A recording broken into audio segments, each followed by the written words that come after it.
ایک ایسی کراماتی تابوت جسے حاصل کرنے والا دنیا فتح کر سکتا ہے، وہ تابوت جس کی تلاش میں آج تک یہودیوں نے ہزاروں مقامات کھود ڈالے۔ اس تابوت میں ایسی کیا چیز رکھی ہے؟ یہ تابوت تاریخ میں کس کے پاس تھی اور اسے قیامت سے قبل کون حاصل کرے گا؟ ہم آج دنیا کی سب سے کرسماتی صندوق تابوت سکینہ کے متعلق جانیں گے۔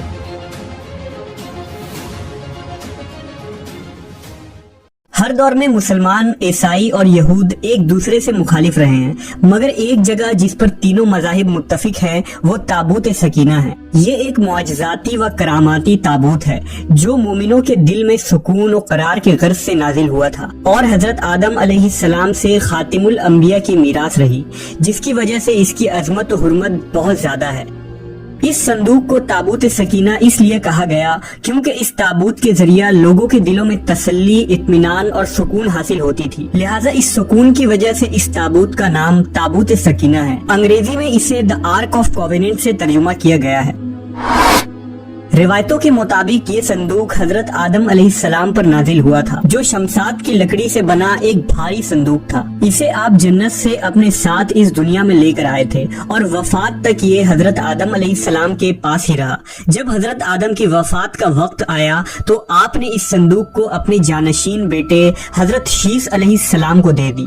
اس طرح یہ تابوت بنی شیث میں منتقل ہوتا رہا، یہاں تک کہ یہ حضرت یعقوب علیہ السلام تک پہنچا۔ پھر یہ تابوت بنی اسرائیل کی ملکیت ہو گئی اور حضرت موسیٰ علیہ السلام کے پاس آ گئی۔ حضرت موسیٰ علیہ السلام نے برسوں صحرائے سینا میں پھرنے کے بعد اپنی قوم کے لیے ایک عبادت کا خیمہ بنایا۔ اس خیمے میں ایک چھوٹی سی جگہ بنائی گئی جہاں آپ نے تابوت سکینہ کو رکھ دیا تھا۔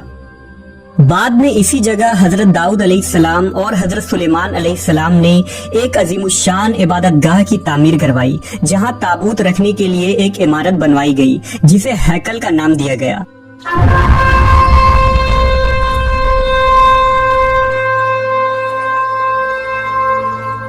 یہ عمارت جنات کی مدد سے بنوائی گئی تھی، جس میں قیمتی پتھر، یاقوت، زمرد اور سونے چاندی کے تختیوں کی دیواریں تھیں۔ اس ہیکل میں چمک اور روشنی اس قدر تھی کہ رات میں بھی روشنی کی ضرورت نہ پڑتی تھی۔ جس خاص کمرے میں تابوت کو رکھا جاتا تھا اس کا نام القدس تھا۔ سوال یہ اٹھتا ہے کہ اس تابوت میں آخر ایسا کیا تھا کہ بنی اسرائیل اسے مقدس تصور کرتے تھے؟ دراصل اس تابوت میں پیغمبروں کے تبرکات تھے، جن میں لوح قرآنی، توریت کی تختیاں کے ٹکڑے، من و سلوہ، حضرت یوسف علیہ السلام کا کرتا، ہارون علیہ السلام کی قبہ، موسیٰ علیہ السلام کا عصا اور امامہ اور حضرت سلیمان علیہ السلام کی انگوٹھی تھی۔ اس کے علاوہ بھی بہت سارے پیغمبروں کے صورتوں کے حلیے بنے ہوئے تھے۔ یہ صندوق بنی اسرائیل کے لیے نہایت ہی مقدس اور بابرکت تھی۔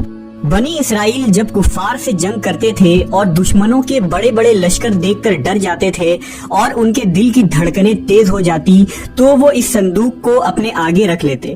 اس کے بعد اس تابوت سے ایسی رحمتوں اور برکتوں کا ظہور ہوتا کہ بنی اسرائیل کے جوانوں کے دلوں میں سکون و اطمینان پیدا ہو جاتا اور ان کے لرزتے ہوئے دل چٹان کی طرح مضبوط ہو جاتے۔ اس طرح انہیں ہر جنگ میں فتح حاصل ہو جاتی۔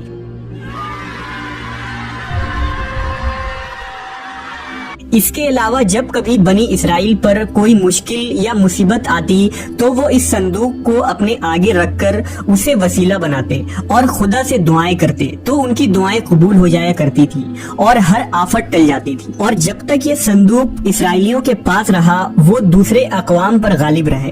مختصر یہ کہ یہ تابوت بنی اسرائیل کے لیے عروج اور برکتوں کا سبب بنا۔